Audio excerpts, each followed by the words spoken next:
Hello everyone and welcome back to another Godzilla Battleline video, and today we are going over the tier list for Season 36 of Godzilla Battleline. So, before we get started, yes, there was no stream for it this season. I forgot. Next season we'll do a stream because it's Godzilla and Kong stuff. We gotta do a stream for that. Now, not a lot has changed this season. The meta is still the same meta as it was last month. The new units and the new changes didn't really shake things up a whole lot, so it would be kind of redundant of me to go through everything bit by bit by bit by bit. We're just going to talk about the units that had gotten stat changes in the buffs portion of the season, at the very beginning of the season, and then the three new units. So we'll start with Keizer Ghidorah. We'll work our way down to the newer units. Keizer Ghidorah. Keizer Ghidorah surprised me this season a lot. I did not expect anything out of him, really, and I believe I even said that in my video about him. Last season, I had him somewhere in the low B, but this season, I think he's somewhere like up here in the mid to top A. I feel like I would be comfortable maybe putting him right here, especially because he's also rentable this season, and being rentable helps a lot out on the tier list. So, Keizer Ghidorah is rentable. The changes he got this season are an increase to his attack, increase to the effective HP recovery on defeat, and then an increased attack power against nearby ground units. Stellar changes all the way through. I have no notes. Actually, I have one note. I wish that he was a 6 cost, not a 7 cost. No notes. Other than that, he's pretty good. I was pleasantly surprised by Keizer Ghidorah, and I got a lot of love for him. I got a lot of love for him this season. I was really dogging on him for months and months and months because he was ass. Now Keizer Ghidorah is pretty decent. Pretty solid, especially with the rented levels. He's an A. I think when the rented levels go away next season, he's probably going to move to like mid to low A, but he's out of B tier in my book, and he's into A tier, so I think he's a solid addition to your team if you got the levels on him. I don't exactly think he's meta, but he's a lot better than he was before. Next, Godzilla Ultima. This is one of my favorite characters in the game, so I might be glazing him, but I don't think I am. I'm definitely not putting him in the S tier, but he was in like the mid to low A tier, I believe, and I'm going to move him. I think Ultima is going towards like the top of the A tier. Again, I love Godzilla Ultima, so you could come at me in the comments if you think this is wrong. I have been using him all season, no more as my leader, not anymore. I'm using Super Godzilla as my leader now. I put Ultima on my team, and he just cooks. He got an increase to his attack. That is it. But it is not a small increase to his attack. He is beaming down targets, right? And there are a lot of heavy hitters this season, but there's also a lot of smaller, weaker characters. The Chibi Duo, the Aqua Mothras, right? So he's going to be able to pick away at some of the characters from super far. Destroya, the Dab version of Destroya. He's going to be able to snipe them down from far away. Mogera, he's counter-sniping Mogera. He has so many practical use applications in Battleline. I am having so much fun with Ultima again on the field. Do I think that he could see some more improvements? Yeah, I definitely think so. But range is king when we're talking about games like this. I don't think he's in the S tier quite yet because I don't think you need him to win anymore. But, man, his changes are so good. His changes are so good. I think maybe when they add Scar King next season, he's going to drop off a little bit, maybe. But Ultima is outranging about 90% of the characters in this game, and a lot of the S tier, or actually all of the S tier he's outranging, and then all of the S plus tier he's also outranging, except for Mothra 2019, who I believe he has maybe a little bit less range, or maybe just a little bit, I don't know, they're pretty equal in range. I don't remember the exact numbers, but he's outranging everyone else here. So Ultima packs a huge punch now. He's getting at least 2 hits in before most of these characters even are able to search for him. Ultima is so good. The increase to attack is so good. Give him a spin if you got him at a decent enough level. Big fan of the Ultima changes. Now, Rainbow Mothra got an increase the application range of the attack nullification, which in short means when you spawn him in, the range at which, you know, that circle that he spawns in, that AoE that he spawns that gives the shield, just as bigger. Okay. He was in the S tier last season. He'll go back in the S tier this season too. I mean, nothing changed with Rainbow Mothra other than the shield is now bigger. So if you're pairing him with Kamacuras, the Gauss, the Chibis, Mogera, like a bunch of like lower cost units that you might need to like keep a hit off of them, Rainbow Mothra is good for that. Good for countering Kiryu leaders. No notes. Rainbow Mothra is solid. I think, is Rainbow Mothra one of the rentable characters this season? I don't even remember who's rentable anymore, but Rainbow Mothra is pretty good. He was pretty good last season. He's going to be good this season. So I don't really have a ton to say on that. So next. All right, so now we're talking about Aqua Mothra. I just cut the video there because I'm going to pull up the character in the game just to give you guys a better discussion about them, right? So Aqua Mothra, 1.1 second attack speed, 80 search range. They can target leaders, ground, aerial facilities. Their reach is 60. When they die, they give you 2 energy back. That is if they survive, because they will expire after 20 seconds, regardless of the amount of health they have. After 20 seconds, they will just disappear off the battlefield, and they have an incredibly high movement speed at 22. So that's pretty high. There's not many characters that have a higher movement speed than that. The introduction of the character reads as a unique behavior, automatically expires and generates 2 energy if still on the battlefield 20 seconds after deployment. When moving, movement speed is boosted by 50% when moving through water. When attacking, deals the equivalent of 200 damage to enemy units with the number of attacks dealt, since its deployment is a multiple of 4. So after on the 4th attack, it's going to deal 200% damage. An offensive unit that excels at taking out pre-evolution units and mid-cost units. It tears through enemy lines at high speeds with an attack power more impressive than its cost suggests, but automatically expires after a period of time on the battlefield. However, it generates energy upon automatically expiring, which can be expertly used to turn the battle on its head. Note that unlike other Mothra units, it flies at a low altitude and is treated as a ground unit. So this Mothra is a ground unit. It expires after 20 seconds. After those 20 seconds, you get 2 energy back. It has a 50% increased movement speed in water, has 200% damage boost on the 4th attack of a consecutive attack. This is a good character. All right, I'm not going to sugarcoat it. Aqua Mothra is good. Is Aqua Mothra meta? I don't think so. I think there are some better Mothra characters, but they are rented this season. They're not terrible by any means. Aqua Mothra is pretty solid. I'm going to put Aqua Mothra this season like at the top of A tier. Firmly planted top of A tier. I think Aqua Mothra is solid. Aqua Mothra is going to give you that energy back on deployment. It's a he. I'm pretty sure it's a he because it's the same as Leo. Yeah, it's a he. So it's 4 cost. Gives you 2 energy back if it fully expires. So it effectively is a 2 cost. The same way that Mothra 2019 is a 6 cost. Gives you 2 energy back on death. Makes it a 4 cost. One of the things I don't particularly like about Aqua Mothra is that the health is really low, but it's understandably low because it has a 1.1 second attack speed with that 200% boost. So you are going to get out a crazy amount of DPS in a very short amount of time. Aqua Mothra can be dealt with relatively easily by monsters like Ultima or Keizer 4, things that will hit them from far away or lock them down. But if left, unattended and in the back lines, Aqua Mothra is going to start ripping through characters. It'll rip through the Chibi Duo, it'll rip through Mogera, will rip through Mothra 92, and so forth. He isn't a flyer, so they are susceptible to a bunch of other stuff. They get that increased movement in speed in the water, so there's going to be a lot of times where Mothra Leos are coming up against Biolantes, and Biolante's just going to run through them, because that's what she does. She's in water, she's the superior water character. That's just how it's going to go. Aqua Mothra, I should say, not Mothra, Aqua, but Aqua Mothra, really solid character. I like them a lot. There are a few things that I would change with the kit, but I'm not overall, unimpressed or upset with how they turned out. I just don't think that they are as good as on paper they sound. Because the health is so low, they're dying very often, and because they're dying very often, it means that you are not getting that energy back. So not getting the energy back on the Mothra Aqua is extremely rough. Placing her before your push, or him before your push, also kind of sucks, because they're super fast. Your push is never going to catch up. They're much better catching up to your push, not the other way around.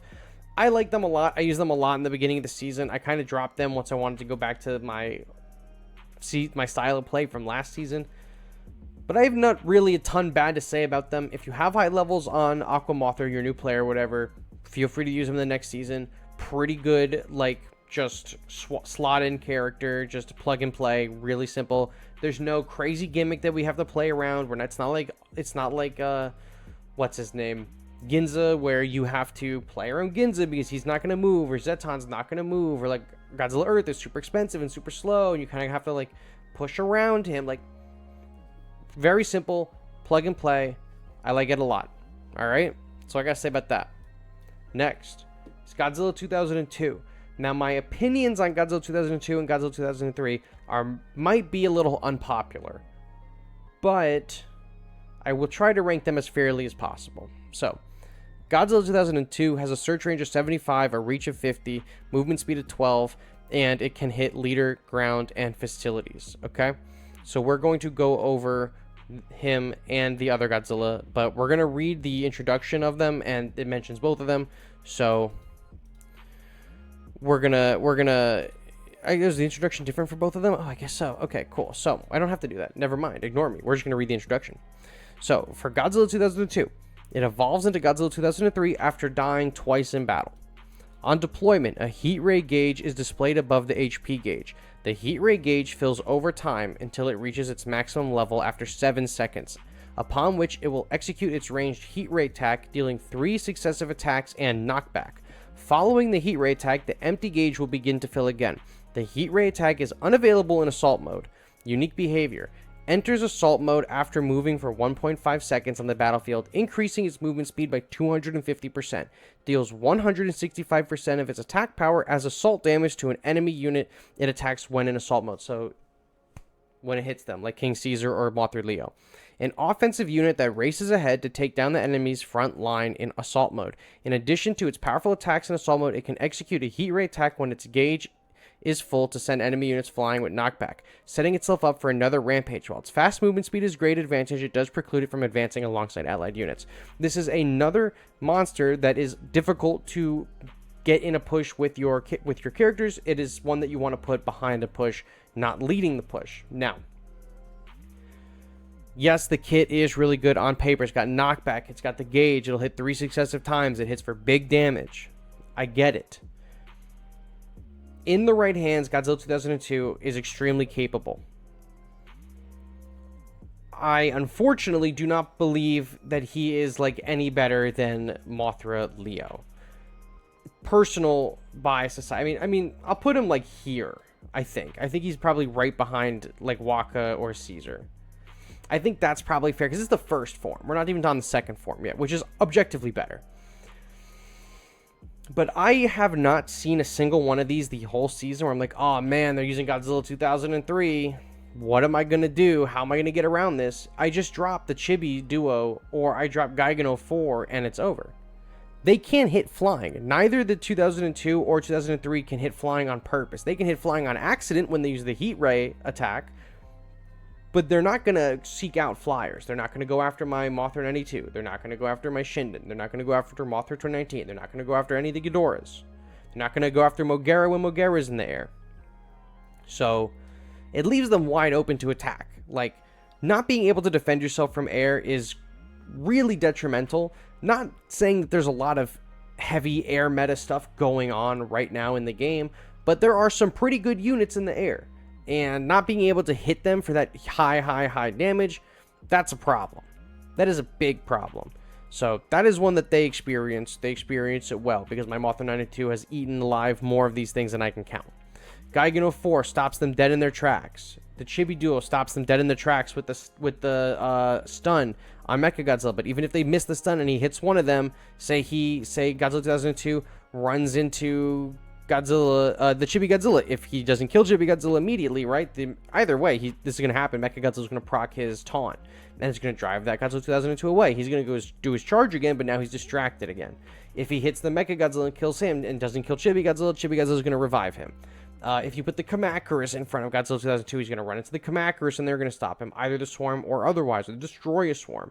He's not AoE, except when he has that breath, I think, is piercing.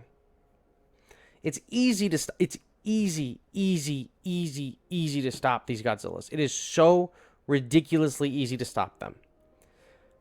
If they make contact, they are a lot more capable than, say, Mothra Leo or King Keizer, who basically their whole gimmick is they make contact, they hit really hard, and then they pretty much die. Godzilla 2002 and 2003 Once they make contact, then they go into like their combat stuff, right? They're going to use that fire breath. They're going to fill up their gauge. They're going to be attacking. They do knockback. They're going to rush again. So you can use them. You can use them like very, very, very effectively. I just have not been seeing, maybe this is because I haven't been seeing people use them very well, but I have not seen a super effective use of either of these Godzillas the entire season. But I said I'm going to try to rank them as fairly as possible, because everyone seems to think that they're super good. I feel like I'm the only one that doesn't like them. I feel like that they are just like mid. I feel like they're just all right. Everyone around me is like, oh, they're pretty good. They're pretty good. I'm not really feeling it, but I'm trying to take everything into consideration. So, Godzilla 2003. Okay, he's got a search range of 78. His attack speed is 2.4. His reach is 50. His movement speed is 13. He can target leader, ground, aerial. Leader, ground, and facility. No aerial. No aerial on Godzilla 2003. His introduction page says, on deployment, a heat gauge is displayed above the HP gauge. The heat ray gauge fills over time until it reaches its maximum level after 6 seconds, upon which it will execute its ranged heat ray attack, dealing 5 successive attacks, which is 2 more than the last one, and knockback. Following the heat ray attack, the empty gauge will begin to fill again. The heat ray attack is unavailable in assault mode. Unique behaviors. Enter assault mode after moving for 1.3 seconds on the battlefield, increasing its movement speed by 250%. Deals 165% of its attack power as assault damage to enemy units when it is in assault mode. An offensive unit that races ahead to take down the enemy's front line in assault mode. In addition to its powerful attacks in assault mode, it can execute a heat ray attack when its gauge is full as an enemy's flying with knockback, setting itself up for another rampage. While its fast moving speed is a great advantage, it does preclude it from advancing alongside units. So it has pretty much like a extremely similar set of abilities to the previous form. Now, the movement speed is increased by 250% on the previous form and 165% on the previous form, and the same on this one. That's all the same. The assault mode triggers on the previous form on 2002 is 1.5 seconds. On this one right here in 2003, it's 1.5. Or I'm sorry, it's 1.3. On 2002, it's 0.5. 2003, it's 0.3. The heat ray gauge on O2 is 7 seconds. On this one, it's 6. My bad. And then instead of hitting 3 times with the assault beam, this is 5. This is substantially better. This is not a Mecha King Ghidorah issue where they're barely any different. It's like a difference in 20 HP and damage, right? So this is substantially better than the other form. I'm gonna put them like in the same kind of category as Final Wars Godzilla, like something maybe like this. I think that in practice they can be very strong. On paper, the kit looks very strong. I think this season with the rented levels, they're especially powerful. However, there are units in the game, Gigan 04, the Kamacuras, like anything flying, the Chibi Duo, that are just going to stop them in their track. If you can stop Godzilla 2002/3 from landing that big hit, you're basically, it's the same thing as negating an explosion from -1. You know, half of the value of these characters is making contact, getting in as many assaults as possible. Run in, hit an enemy, knock them back, run in, hit an enemy, kill them, run in, hit a different enemy, knock them back, run in, kill that enemy. And if you can stop them from running through and then kill them before they even get the ability to use their heat ray and do any kind of knockback or whatever, it's over. It's over. And I mean, it's not like they're, you know, super expensive or anything to deploy. They're only 5 cost a piece. So you're not losing a ton of value even if they die. But the value is in the damage, right? You're not getting energy back like the Mothras. You're not getting, you know, a ton of value if he doesn't make contact with an enemy. It's the same thing as King Keizer. If King Keizer never hits his dash, there's no value there. You just wasted 4 energy. If Leo never makes contact, you just wasted energy. Godzilla 2002, 2003, people haven't really had to counter the rush units in a long time. We haven't had a new rush unit into the game in a very long time. So people are a little bit, you know, out of the loop on how to defend against them. The 2-cost Kamakura stops him dead in his tracks. Same thing for those Kamakura Swarm, the Destroy Larva, anything with stuns. So Manila, the Chibi Mecha Godzilla, Gigan 04, Kumo Augment, if Kumo Augment gets the stun off, will also stop Godzilla 2002.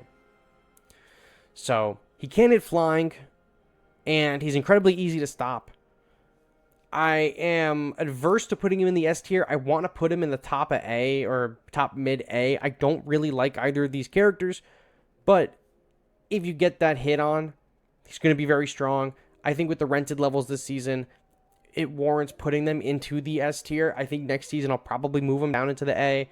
I'm just not particularly a huge fan of any of the 3 new characters this season. They all are pretty good if you have them at a decent enough level. They are all good plug-and-play characters, but they're not like shaking up the meta in any substantial way. Like, there's no universe where I see the 3 new characters and I go, oh, these are way better than the Chibi Duo. These are way better than Mogera. These are way better than Destroya Ariake. These are way better than Biollante. It's not happening. Those are my thoughts on the new units. I hope that you enjoyed this tier list. I always like making the tier list. Next season, I promise we'll do a stream. We'll have 4 brand new units to look at, and hopefully I'll get a tier list out earlier in the season and not 2 days before the next one starts. That's my bad, you guys, but better late than never. So hopefully this helps you going into the Godzilla and Kong season and gives you some insight on how to build your decks for that season. Like I said, we don't know anything about the Godzilla and Kong characters yet. You know, I mean, we do, but not like in practice how we're gonna use them as a community. We just seen the few videos of them. But this will help you going forward, unless the meta is completely turned on upside down, which I don't think it will until June 15th when Shimu and Scar can get added. So this is what I got for you guys. Thank you all so much for watching, and I will catch you on the next one. Bye bye.